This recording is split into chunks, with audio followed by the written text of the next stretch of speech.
Kalau kita dengar kata Paskah, mungkin yang kebayang sama Anda itu ya sebuah peristiwa sejarah kuno kan? Tapi gimana kalau ternyata Paskah itu lebih dari itu? Nah, hari ini kita bakal bongkar bareng-bareng gimana Paskah itu sebenarnya kayak cetak biru ilahi, sebuah pola penyelamatan yang terus bergaung di seluruh Alkitab. Yuk, kita mulai.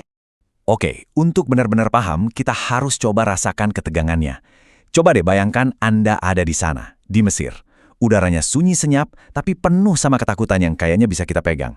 Udah berbulan-bulan dunia Anda jungkir balik karena tulah-tulah. Dan malam ini, penghakiman terakhir dan paling mengerikan bakal datang. Satu-satunya penghalang, cuma darah di kusen pintu Anda. Jadi ceritanya begini, selama 400 tahun bangsa Israel itu jadi budak di Mesir. Mereka berseru minta tolong sama Tuhan, dan Tuhan mendengar. Tapi penyelamatan itu nggak datang tiba-tiba, semuanya dimulai dari sebuah pertarungan ilahi. Waktu Firaun nantang, siapa itu Tuhan? 10 tulah adalah jawaban Tuhan yang sistematis. Dan gini ya, tulah-tulah ini tuh bukan asal-asalan loh. Setiap tulah itu dirancang secara spesifik, kayak serangan yang ditargetkan untuk membongkar sistem kepercayaan orang Mesir. Tulah darah itu langsung menyerang dewa sungai mereka. Tulah kegelapan, wah itu penghakiman buat dewa matahari mereka yang paling kuat.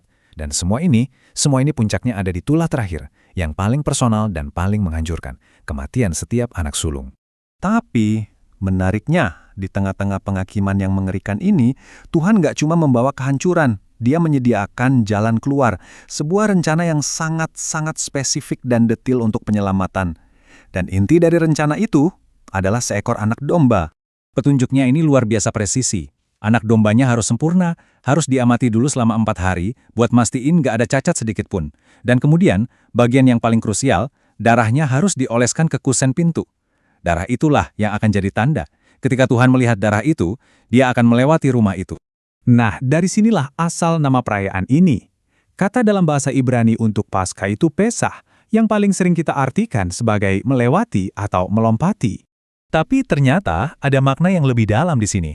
Kata pasah yang sama ini dipakai di bagian lain Alkitab untuk menggambarkan sesuatu yang jauh lebih aktif. Jadi bukan sekedar lewat, tapi seperti induk burung yang terbang melayang-layang, secara aktif melindungi dan membentengi sarangnya. Darah itu adalah tanda kalau penghuni rumah ada di bawah perlindungan aktif Tuhan, karena mereka percaya pada pengganti yang Dia sediakan. Di dalam rumah yang dilindungi itu, mereka makan makanan yang penuh simbol.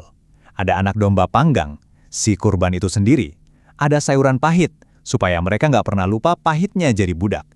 Dan roti tidak beragi, atau matzah, roti yang dibuat tergesa-gesa karena nggak ada waktu buat nunggu adonan mengembang. Mereka harus siap pergi kapan saja. Seiring berjalannya waktu, ragi ini punya makna simbolis yang lebih dalam di Alkitab. Ragi seringkali jadi metafora untuk dosa atau kesombongan yang menyebar diam-diam dan bikin kita mengembang dari dalam. Sebaliknya, roti tidak beragi jadi simbol kemurnian dan kebenaran, sesuatu yang dibutuhkan untuk bisa menghadap Tuhan yang kudus. Jadi, peristiwa di Mesir ini bukan kejadian yang berdiri sendiri. Ini adalah penetapan sebuah pola, sebuah cetak biru, tentang bagaimana penyelamatan itu terjadi melalui pengganti yang sempurna. Sebuah pola yang akan terus kita lihat bergema di sepanjang sisa kisah Alkitab. Coba ingat lagi kisah Abraham dan Ishak. Di detik-detik terakhir, Tuhan menyediakan seekor domba jantan sebagai pengganti Ishak. Itu kan pola Paskah dalam skala kecil. Maju lagi ke zaman Bait Suci, di mana anak domba dikurbankan setiap hari. Dan kemudian, ada satu momen penting ketika Yohanes Pembaptis melihat Yesus. Dan disinilah puncaknya. Yohanes Pembaptis menunjuk ke arah Yesus dan berkata, "Lihatlah anak domba Allah yang menghapus dosa dunia." Bagi orang Yahudi waktu itu, kalimat ini jelas banget maknanya. Ini adalah bahasa Paskah. Yohanes seolah-olah bilang, ini dia orangnya. Pribadi yang selama ini ditunjuk oleh semua sistem ini. Anak domba Paskah yang terakhir dan yang sempurna. Hubungan pamungkasnya terjadi di sebuah ruangan atas di Yerusalem.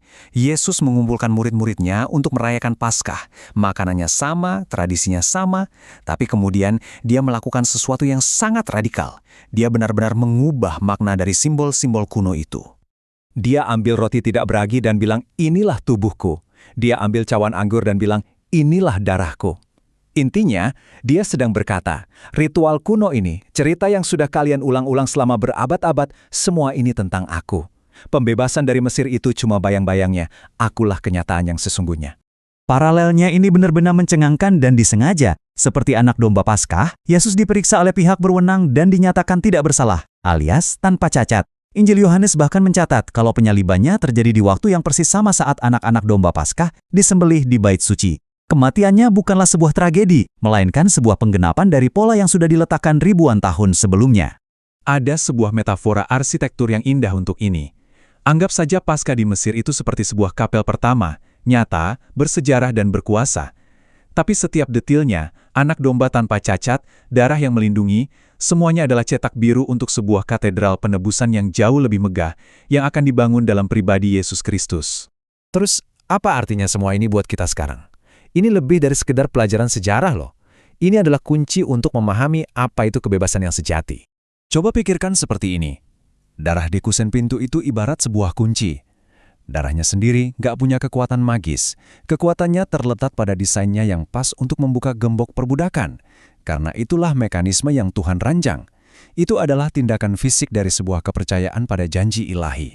Jadi poin krusialnya ada 3. Pertama, pembebasan itu diterima bukan diusahakan. Bangsa Israel selamat karena mereka berlindung di bawah perlindungan Tuhan, bukan karena perbuatan baik mereka. Kedua, mengingat itu adalah sebuah tindakan yang kuat, kita dipanggil untuk terus mengingat harga dari kebebasan kita. Dan ketiga, ini menunjukkan bahwa rencana Tuhan itu luar biasa detail dan menyatu. Pada akhirnya, semua kembali ke satu hal ini. Malam itu di Mesir, gak ada area abu-abu. Cuma ada 2 jenis rumah, yang berada di bawah perlindungan darah dan yang tidak. Malaikat maut itu gak memeriksa moralitas penghuninya, dia hanya mencari tanda itu. Dan ini membawa kita ke pertanyaan terakhir. Pertanyaan yang diajukan oleh kisah Paskah ini kepada setiap generasi. Pertanyaannya bukanlah apakah Anda orang baik atau orang jahat. Pertanyaannya sederhana saja, di bawah perlindungan apa Anda berdiri?